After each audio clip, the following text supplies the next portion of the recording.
Chapter 1: The Lion City Awakens. Imagine a country so compact that you can drive from end to end in under an hour, yet it wields more economic power than nations 100 times its size. Welcome to Singapore, a shimmering island city-state at the southern tip of the Malay Peninsula, just 1 degree north of the equator. When you first land at Changi Airport, often voted the world's best, you immediately sense that this is no ordinary place. The air is warm and heavy, the terminals bloom with orchids and indoor waterfalls, and a quiet efficiency hums beneath every interaction. Singapore didn't exist as a modern nation until 1965, when it was suddenly expelled from Malaysia and forced to survive against impossible odds. It had no natural resources, no fresh water of its own, and a jumble of ethnic groups that could easily fracture. Yet, within a single generation, this tiny speck became a global powerhouse of trade, finance, and technology. Today its skyline is a sci-fi masterpiece of glowing supertrees and gravity-defying infinity pools. But beneath the glossy surface, Singapore is a complex social experiment where ancient temples sit in the shadow of vertical gardens, and where the future arrives years ahead of schedule. Chapter 2: Tiny Island, Big Dreams. Singapore consists of one main island and 63 smaller ones dotted across the Singapore Strait. Its total land area has grown by over 25% since independence thanks to massive land reclamation. The island sits only 137 kilometers north of the equator, so its climate is a perpetual summer, hot and humid, with monsoon rains that sweep in like clockwork. The highest natural point, Bukit Timah Hill, rises just 164 meters, yet the city has turned this geographic modesty into an asset. Because space is the nation's most precious resource, planners build up, down, and even out into the sea. Marina Bay rests on reclaimed ground, while caverns store ammunition and oil. Fresh water is a strategic puzzle. Singapore imports water from Malaysia under long-standing agreements, but it also harvests rainwater in 17 reservoirs, recycles every drop through its advanced water treatment plants, and operates desalination facilities along the coast. This hydrological self-reliance is a matter of national security. The surrounding waters connect Singapore to the busiest shipping lane on Earth, the Strait of Malacca, through which a third of global trade passes. That geographic blessing turned a swampy entrepot into a maritime superpower, but it also makes the country keenly aware that its prosperity hinges on global currents. Chapter 3: From Fishing Village to Miracle.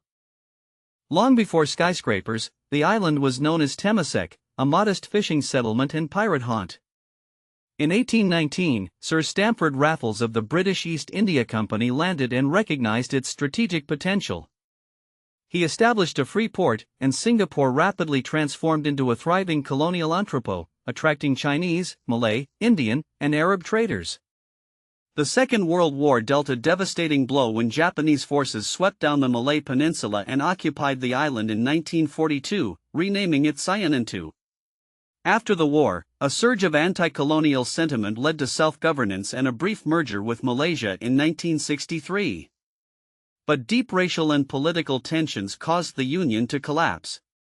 On August 9, 1965, Singapore was expelled and found itself unexpectedly independent, a vulnerable island with no hinterland. Lee Kuan Yew, the country's founding prime minister, famously wept on television that night.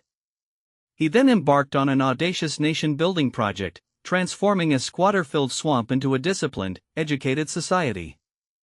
Multinational corporations were courted with tax incentives, world-class infrastructure, and crackdown on corruption. Housing estates replaced slums, and English became the language of business while mother tongues were preserved. Within a few decades, Singapore leapfrogged from third world to first, astonishing the globe and cementing its reputation as the miracle of Asia. Chapter 4: A Mosaic of Cultures. Singapore's soul is its people. The resident population of about 4 million citizens and permanent residents is a balanced blend of Chinese, Malay, Indian, and Eurasian communities, each a vibrant thread in the national tapestry. English is the common language and the vehicle of government and education, but Mandarin, Malay, and Tamil are official mother tongues, ensuring no group feels marginalized. Walk down any street and you will hear a unique Creole called Singlish, peppered with Hokkien, Malay, and Tamil loanwords, an irreverent marker of local identity. Racial harmony is both a point of national pride and a state project. Public housing estates enforce ethnic quotas to prevent ghettos, and every evening schoolchildren recite the Pledge of Unity regardless of race, language, or religion. The religious landscape is equally diverse, with Buddhist temples, Hindu shrines, Muslim mosques, and Christian churches often standing within a single neighborhood. Festivals like Chinese New Year, Hari Raya Puasa, Deepavali, and Christmas are all public holidays. Beneath the famous efficiency runs a deeper cultural trait called kiasu, the fear of losing out, which fuels everything from queuing overnight for freebies to obsessive academic preparation. Yet there is a warmth and generosity too, best felt in the kampong spirit of community togetherness. Chapter 5: The Asian Tiger's Den. Singapore's economy is a textbook case of building prosperity from nothing. Devoid of oil, gas, or mineral deposits, the nation leveraged its location at the funnel of the Malacca Strait to become the world's second busiest container port. A vessel calls every few minutes, offloading goods destined for global supply chains. Changi Airport complements this with a steady stream of air freight, high-value electronics, pharmaceuticals, and perishables that need speed. Manufacturing remains surprisingly large, contributing almost a fifth of GDP. Factories churn out semiconductors, aerospace parts, and cutting-edge medical devices. The skyline of Raffles Place is a cluster of glass and steel towers where trillions of dollars are managed by banks and sovereign funds like Temasek and GIC, whose global investments help fund schools and hospitals. On the leisure side, integrated resorts Marina Bay Sands and Resorts World Sentosa pull in over 19 million tourists a year. What makes this possible? A fiercely pro-business government, rock-bottom corruption, enforceable contracts, and a workforce that consistently tops global education rankings. As a result, Singapore ranks as one of the easiest places to do business on earth, and it plows the dividends into research hubs, vertical farms, and an urban infrastructure that feels decades ahead of everyone else. Chapter 6: Dining in Paradise. If Singapore has a religion, it is food. The nation's obsession plays out daily in hawker centers, vast, unglamorous food courts where generations of family stalls serve culinary icons for pocket change. In 2020, this hawker culture earned UNESCO Intangible Cultural Heritage status. The undisputed star is Hainanese chicken rice, succulent poached chicken over fragrant rice cooked in stock, with chili sauce and dark soy. Then there's laksa, a fiery coconut curry noodle soup, char kway teow, smoky fried noodles with cockles, and chili crab, a gloriously messy dish you mop up with fried buns. Roti prata, a crisp flatbread with curry, satisfies at any hour, while ice kacang, a towering dessert of shaved ice drenched in rose syrup, sweet corn, and red beans, delivers a sweet cool-down. Even Michelin took notice. The Liaofan Hawker Chan stall earned a star for its soya sauce chicken rice, which cost less than $2. Dining is a great leveler. Bankers and retirees perch on the same plastic stools, united by the length of the queue. Every dish tells a story of Chinese, Malay, Indian, and Peranakan fusion, making Singapore one of the world's most delicious cities. Chapter 7: Icons in Steel and Green. Singapore's skyline is a gallery of architecture that blends ambition with nature. The most photographed icon is Marina Bay Sands, a trio of hotel towers crowned by a 340-meter-long skypark that appears to float in the sky, with an infinity pool reserved for guests.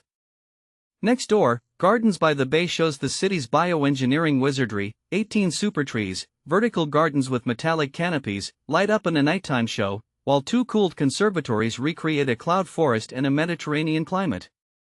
The merlion, a mythical creature with a lion's head and a fish's body, spouts water into Marina Bay and remains the unofficial mascot.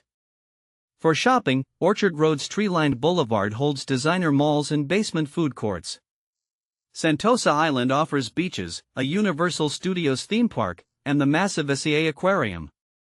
Heritage districts paint a different picture. Chinatown's restored shophouses hide temples and hawker stalls. Little India is a riot of colors, spices, and the fragrant Mustafa Center that never sleeps. Kampong Glam celebrates Arab streets, textiles, and the Golden Dome of the Sultan Mosque. The Singapore Botanic Gardens, a UNESCO World Heritage Site, contains a legendary orchid garden and a patch of primary rainforest. This compact island packs more world-class attractions per square kilometer than almost any other destination. Chapter 8: Surprises of the Lion City. Think you know Singapore? Here are facts that will upend your assumptions. First, while it's famous for the chewing gum ban, you can actually buy therapeutic gum with a prescription, and the ban was introduced to stop vandals from sticking gum on train door sensors, not to be draconian. The country also has one of the world's highest percentages of millionaires. Approximately 1 in 6 households holds assets over $1 million, yet it boasts virtually no visible homelessness due to a robust public housing program that houses over 80% of the population. Second, Singapore is the only nation where a man-made waterfall sits inside an airport terminal. The rain vortex at Jewel Changi is 40 meters tall and recirculates rainwater. Third, despite being one of the densest countries on Earth, almost half of its land area is covered in greenery, earning it the nickname "City in a Garden." The government even builds skyscrapers with integrated vertical farms. Fourth, Singlish, the local Creole, includes words like la, lor, and shiok that color everyday speech. Finally, the city-state has no minimum wage, yet income inequality is addressed through heavy state intervention in education, healthcare, and housing. These paradoxes make Singapore endlessly fascinating. Chapter 9: Tomorrow's City, Today. So what does the future hold?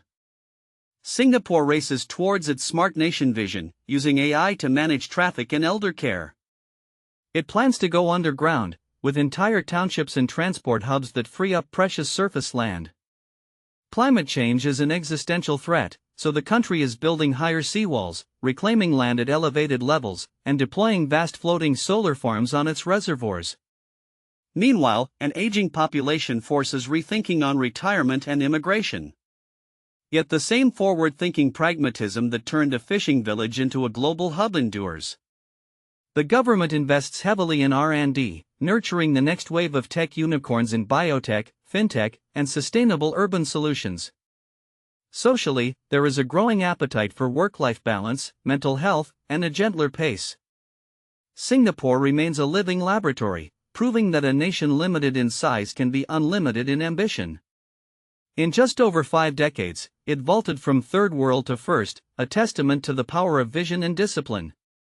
12 minutes can only sketch the outlines, but the message is clear: this island is one of humanity's boldest experiments, and its story is just beginning.